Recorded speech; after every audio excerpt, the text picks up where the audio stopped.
नमस्कार, चंद्रकांत भाई भट्ट अमेरिका से। हमारे अजीत दोस्त भूपेंद्र सिंह राहुल जो फेसबुक पर बहुत लिखते हैं, बहुत जानकार हैं, बहुत विद्वान हैं।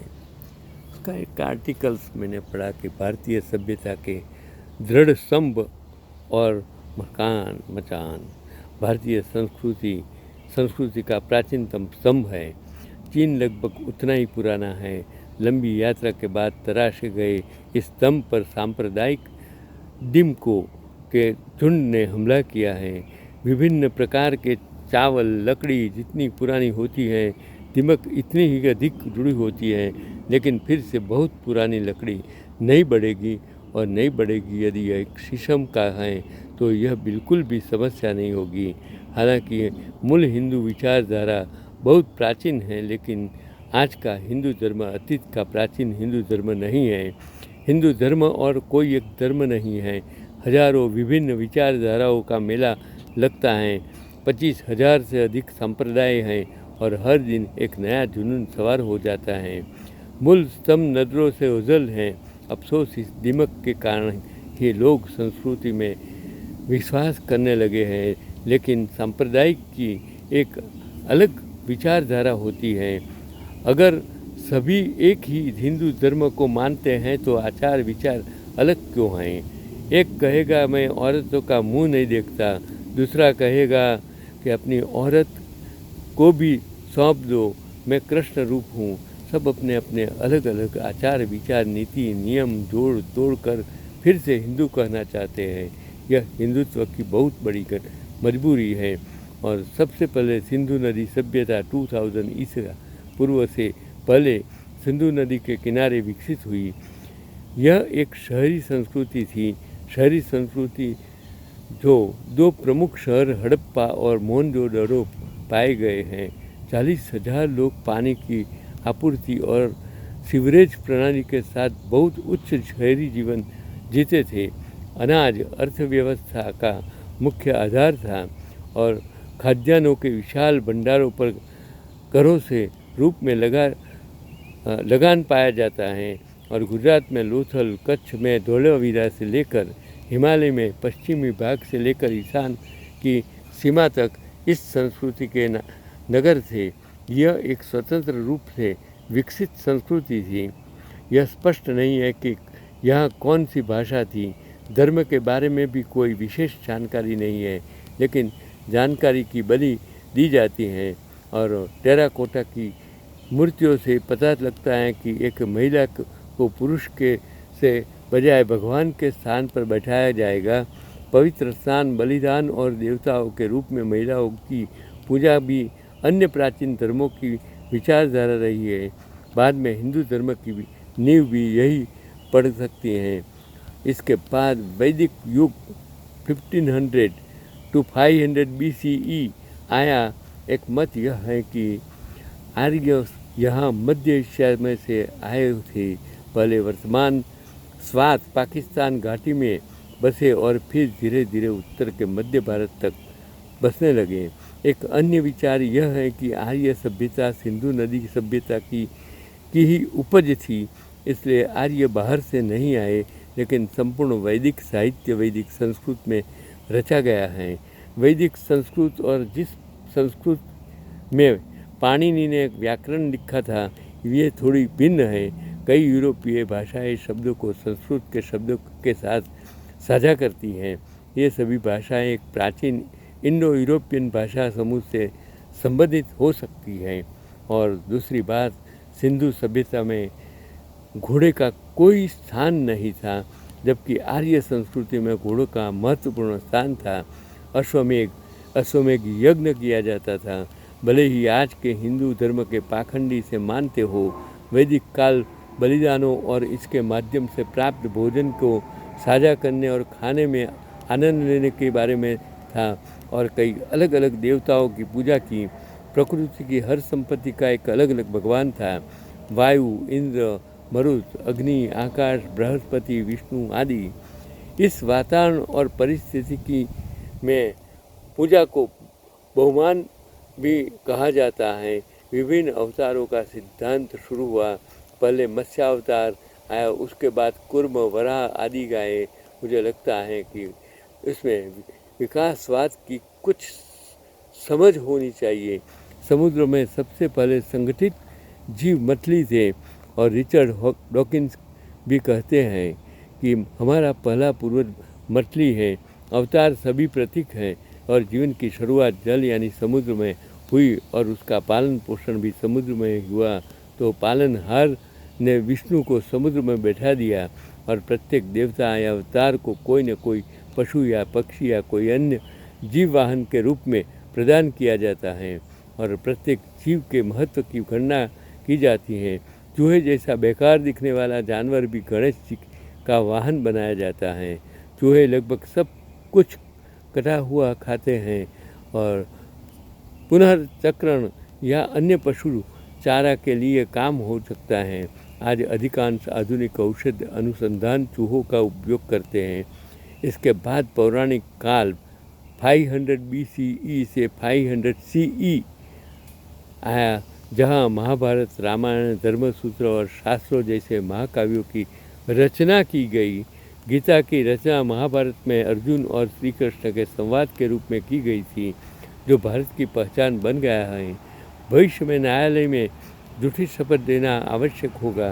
गीता को कोर्ट से निकाल देना चाहिए। ये रोज़ उसका बहुत बड़ा अपमान है। इन पुराणों की कथाओं आज भी बहुत प्रचलित हैं।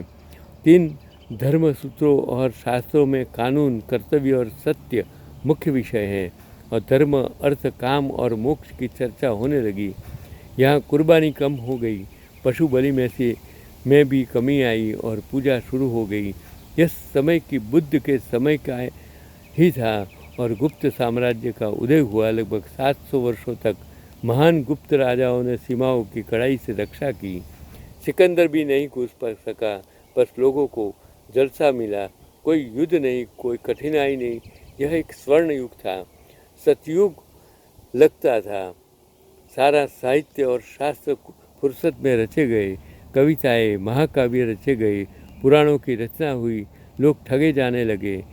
इसी श्री स्कंद पुराण ने कारोबार शुरू किया। सब वेद व्यास के नाम से चलने लगे। पूजा पाठ के साथ साथ मंदिर बनने लगे। मूल वैदिक काल यज्ञों में से एक था और साथ अग्नि पूजा और बलिदान। इसमें मंदिरों का कोई स्थान नहीं था। यही से वैष्णव, विष्णु, शैव, शिव और शक्ति देवी संप्रदायों का अस्तित्व शुरू होता है। यही है विचारधाराएं अलग होने लगती हैं।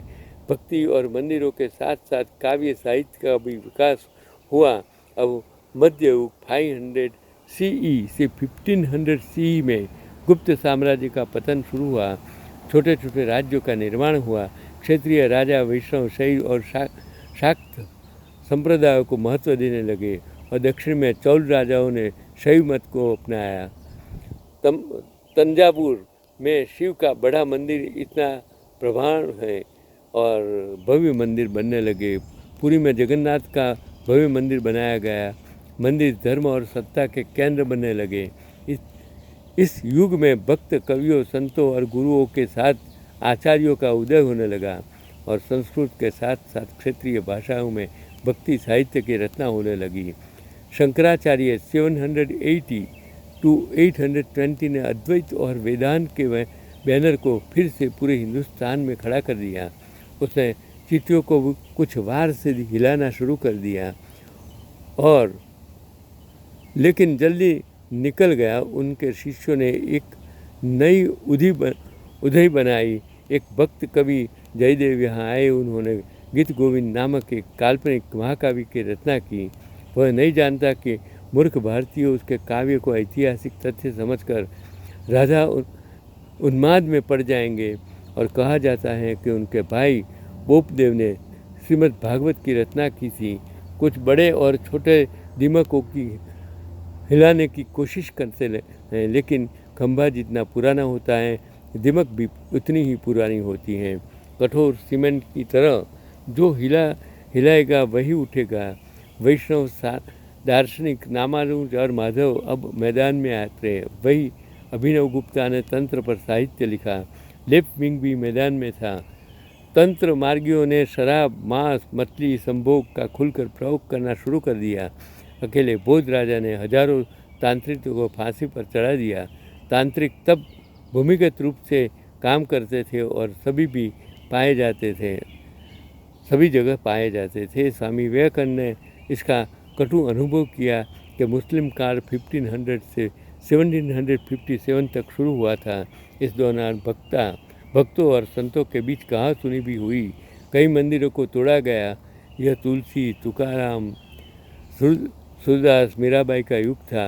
अकबर के समय की तुलसी ने वाल्मीकि की रामायण का स्थान लिया और वाल्मीकि के राम एक राजा, एक इंसान, तुलसी ने एक भगवान, शबरी को एक युवा से दोषी तक और लक्ष्मण को ढोल, कंवर, शूद्र, पशु, नारी, उपधोखा का अधिकार कहा जा, जो वाल्मीकि ने नहीं खींचा। फिर मोरबी के टंकारा में दयानंद सरस्वती आए।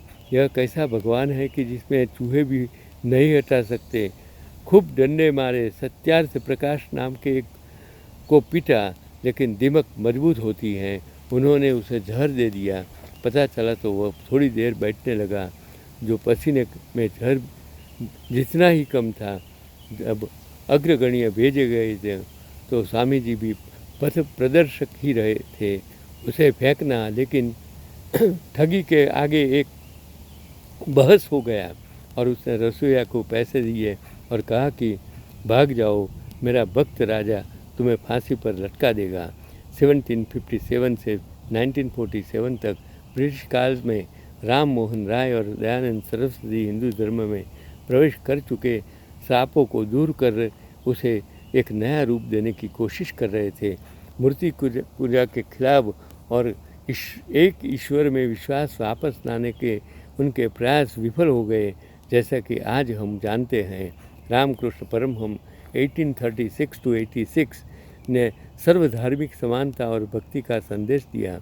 उनके शिष्य स्वामी विवेकानंद 1863 to 1902 ने उनके विचारों को आगे बढ़ाया और राजनीतिक रूप से एकजुट भारत का सपना देखा। और विवेकानंद कहते हैं कि मुझे 100 युवक दे दो और मैं पूरे स्तंभ को नष्ट कर दूंगा। शंकराचार्य की तरह भारत के दुर्भाग्यशाली युवक की मृत्यु हुई और राजनीतिक संघ गांधी जी 1869 to 1947 अहिंसा के संदेश के साथ इस सपने को आगे बढ़ाया। इनके बाद कोई राजनेता संत की तरह परिपक्व नहीं हुआ। नया पश्चिमी स्तंभ गांधी जी के लिए अच्छा है, लेकिन पुराने संस्कार आड़े आ गए।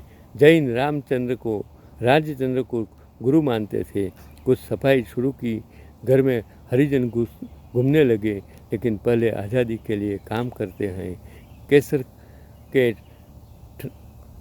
डंठल खराब हो गए थे। ये शब्द मंदिरों और कुओं को नष्ट कर देंगे। गोलियां सीने में फंस गई। अंत में महावीर ने जीसस को याद नहीं किया। और राम अचेतन मन में होने वाले संस्कारों का यही नाम है। और गांधी जी अपने हत्या के बाद विभाजन की कड़वी यादों के साथ चले गए। सावरकर जैसे राजनेताओं और अवसरवादी स्वतंत्रता सेनानियों ने हिंदुत्व के आदर्शों को लागू किया और राष्ट्रीय स्वयंसेवक संघ ने विश्व हिंदू परिषद की स्थापना की और भारतीय समुद्र के पार रहने लगे तो साधु गुरु भी उनके पीछे पीछे उपदेश देने जाने लगे थे। मंदिरों की संस्कृति फिर से लौटने लगी है। हर किसी का अहंकार बीच में आ जाता है और हर दिन एक नया संप्रदाय बन जाता है। हिंदुत्व कोई विचारधारा नहीं है। 25,000 से अधिक पंजीकृत संप्रदायों के शंभू मेला हैं आयोजित किए गए हैं। ऐसी हॉलों में दिमक पनपते हैं और करोड़ रुपये खर्च किए। गंगा बहती है पर चलता कोई नहीं। स्वामी सच्चिदानंद दंताली वाला डंडा मैं दृष्टिकोण बदलना चाहता हूँ, वैज्ञानिक दृष्टिकोण रखना चाहता हूँ, लेकिन जागेगा कौन? अगर गुजरात को लूटकर यूपी बिहार की पंडा सेना टूट गई तो मराठी मानुषों के पास क्या काम रह जाएगा?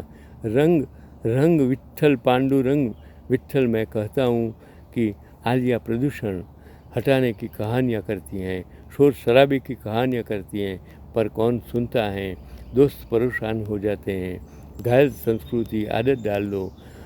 आलिया भाई के ओरिजिनल पिलर ढूंढ रही हैं, खो गया है जब बिना इन छत्रों को हटाए कैसे पहुँचे। संस्कृति का स्तंभ अडिग खड़ा है पर पास कैसे जाऊँ। ये भूपेंद्र सिंह रावल का आर्टिकल्स मैंने आप तक पहुंचाने की कोशिश की है। बढ़िया आर्टिकल्स हैं, लंबा आर्टिकल्स हैं, लेकिन ज़रूर देखिए, आपको इतिहास के बारे में ज़्यादा जानकारी मिलेगी। उन्होंने सब कुछ इसी तरह आपके सामने रखा है। आपको भारत और हिंदुत्व और हिंदू की हम बात करने वाले और देश को इस दशक में गुमराह करने वालों ने वो हिंदुत्व के नाम, हिंदू के नाम जो विष फैलाया है, उसमें से किस तरह बचा जाए, ये आपको सोचना है। मुझे सोचने की कभी ज़रूरत नहीं है।